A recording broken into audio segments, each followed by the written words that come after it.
تو جب شبلی نعمانی نے کہا سب چلے گئے تو پھر اس کا مطلب سب چلے گئے تھے. جب سب چلے گئے تھے تو کیوں نہیں گیا؟ شبلی نعمانی کہتے ہیں علی ماتھا چوم کہتا اکفر تب بعد الایمان، ایمان کے بعد کافر ہو جاتا.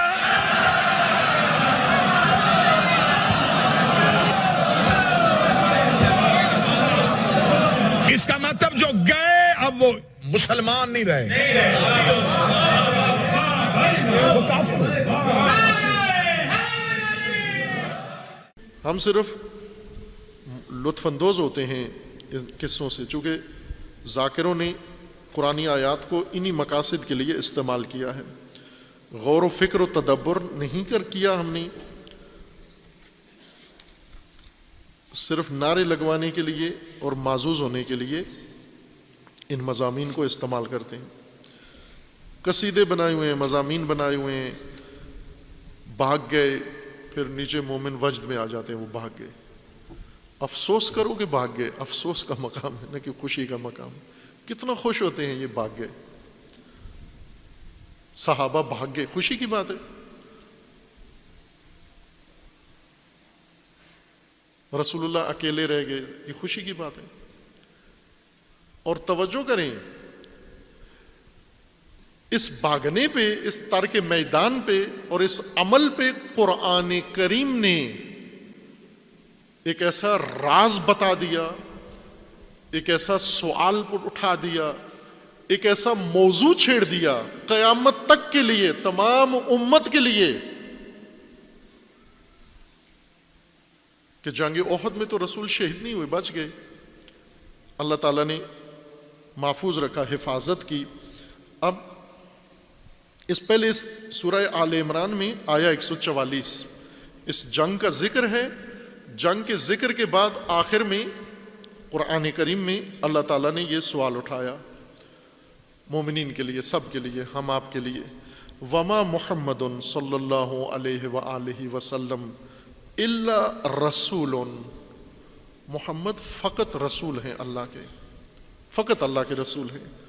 قد خلت من قبلہ الرسل، ان سے پہلے بھی رسول گزرے ہیں. یہ پہلے رسول نہیں ہیں، یہ آخری رسول ہیں، خاتم الانبیاء ہیں. ان سے پہلے بھی رسول آئے ہیں اپنی اپنی امتوں میں شریعت و کتاب لے کر اور گزر گئے ہیں.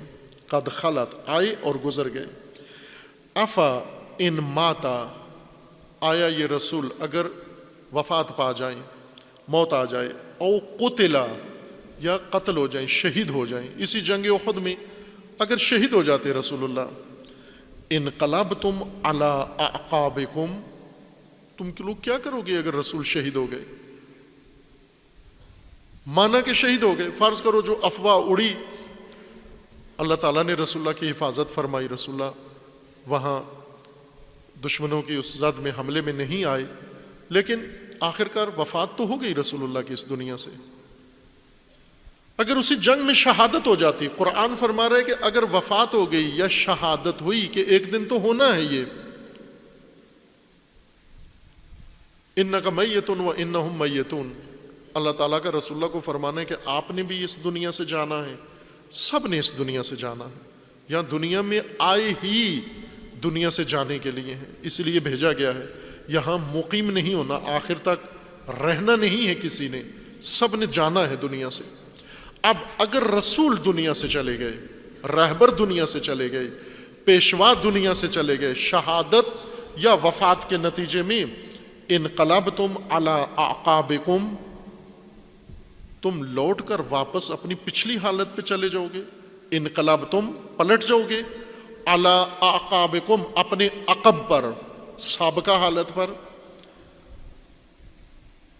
ومن ينقلب علی عاقبیہ فلن یضر اللہ شیئا، اور جو بھی رسول اللہ کو چھوڑ کر، رسول اللہ کی وفات کے بعد رسول اللہ کو بھی چھوڑ گیا، اگر رسول اللہ کے ہوتے ہوئے یا رسول اللہ کے بعد اگر چھوڑ کر منقلب ہو کر واپس انقلاب عقبی، انقلاب قہقری، انقلاب بازگشت، انقلاب واپسی دوبارہ اس حالت قبلی میں چلا گیا، یہ جان لے کہ اس نے اللہ کو کوئی نقصان نہیں پہنچایا۔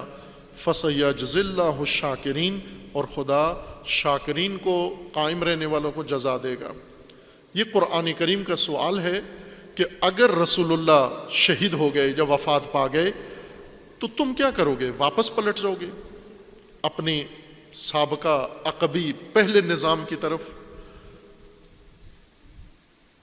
اور ایک دن رسول اللہ اس دنیا سے چلے گئے، جنگ احد میں تو بچ گئے، رسول اللہ کی شہادت نہیں ہوئی، افواہ اڑی، اور اس افواہ سے انہوں نے میدان جنگ ترک کر دیا۔ ترک میدان سے قرآن نے ان سے وہ بات پوچھ لی جو بہت بنیادی تھی کہ یہ رسول آج تو شہید نہیں ہوئے، لیکن ممکن ہے کسی اور حادثے میں جنگ میں شہید ہو جائیں، ممکن ہے وفات ہو جائے، امت کیا کرے گی؟ پیروکار کیا کریں گے؟ مومنین و مسلمین کیا کریں گے اس دن؟ آیا واپس چلے جاؤ گے اپنی سابقہ حالت پر؟ خوب اب ہم دیکھیں کہ رسول اللہ بالآخر 11 ہجری 28 صفر کو اس دنیا سے رخصت ہو گئے۔ قرآن کا یہ سوال کہ کیا کرو گے اس دن، تم کیا کرو گے؟ آیا امت قائم رہی رسول اللہ کی راہ پر یا لوٹ گئی، پلٹ گئی؟ انقلاب عقبی انقلاب نبوی کے بعد وقوع پذیر ہوا۔ انقلاب نبوی نے ان کو جہاں پہنچایا تھا، انقلاب عقبی نے انہیں دوبارہ واپس پلٹا کے اسی نظام میں دھکیل دیا۔ یہ کام ہوا یا نہیں ہوا؟ توجہ فرمائیں، وہ فرار جو جنگ احد میں ہوا تھا اور جس کو سن پہ آپ مسکراتے ہو، اس فرار میں آپ بھی شامل ہیں، ہنسنے والے بھی اس پر شامل ہیں، ہنسانے والے بھی اس میں شامل ہیں۔ کیوں؟ کہ پھر یہ لوٹ کر نظام نبی کی طرف کوئی بھی نہیں گیا۔ وہ بتاؤ مجھے، ہنسانے والوں بتاؤ، بھاگنے والوں پر ہنسانے والے بتاؤ، کیا تم نظام نبی کی طرف لوٹ کر آئے ہو؟ کیا اللہ نے جو نظام بنایا تھا آپ اسی کے اوپر قائم ہو، دوسروں پہ ہنستے ہو؟ انہوں نے میدان جنگ چھوڑا، تم نے دین کا میدان چھوڑ دیا، امامت کا میدان چھوڑ دیا، ولایت کا میدان چھوڑ دیا، توحید کا میدان چھوڑ دیا، اللہ کا میدان چھوڑ دیا۔ کہاں پہ ہنس رہے ہو ایک دوسرے کے اوپر؟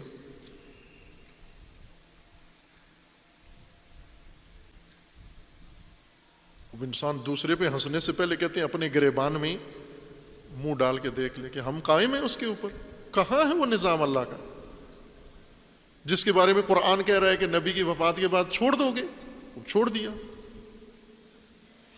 پھر لوٹ کر نہیں آئے۔ ایک دفعہ چھوڑا، رسول اللہ کے بعد امامت کو چھوڑا، آج تک لوٹ کر نہیں آئے، آج تک لوٹ کر نہیں آئے۔ نہ شیعہ لوٹ کر آیا، نہ سنی لوٹ کر آیا، آج تک نہیں آئے۔ لوٹ کر آئے تو بتاؤ کہاں ہے نظام امامت؟ کس دور میں رہا ہے نظام امامت؟ ایسے بھاگے، پلٹ کے بھی نہیں دیکھا کہ تھا کیا، اللہ نے کیا بتایا تھا، اور ہم پلٹ کر نظام جاہلیت کی طرف آئے، اور پھر جاہلیت میں راسخ ہوتے ہوتے ڈوبتے ڈوبتے جاہلیت عرب کے اندر چھلانگ لگائی اسلام کو چھوڑ کر، اور پھر اسی غوطے کے اندر جاہلیت غرب میں جا مبتلا ہوئے۔ ڈوبے جاہلیت عرب میں تھے اور پہنچے جاہلیت غرب میں ہیں۔ آپ بتاؤ مجھے، ابھی پڑھتے کیا ہو، پہنتے کیا ہو، کھاتے کیا ہو، سوچتے کیا ہو، تمہارا نظام کیا ہے، تمہارا آئین کیا ہے، کہاں سے آیا ہے، بولی کون سی بولتے ہو؟ سب مغرب کی۔ پھر کس پہ ہنستے ہو؟ جاہلیت غربی میں سر سے پاؤں تک غرق ڈوبے ہوئے، اور قرآن یہی تو پوچھ رہا ہے کہ نبی کے پاس کدھر جاؤ گے، نبی کے بعد کدھر جاؤ گے؟ کہاں کھڑے ہو؟ آج اپنا جائزہ لو، ذرا اپنا تجزیہ کرو، ہم رسول اللہ کے بعد آج کہاں کھڑے ہیں؟ واقعاً وہیں کھڑے ہیں جہاں رسول اللہ چاہتے تھے، جہاں رسول اللہ پسند کرتے تھے؟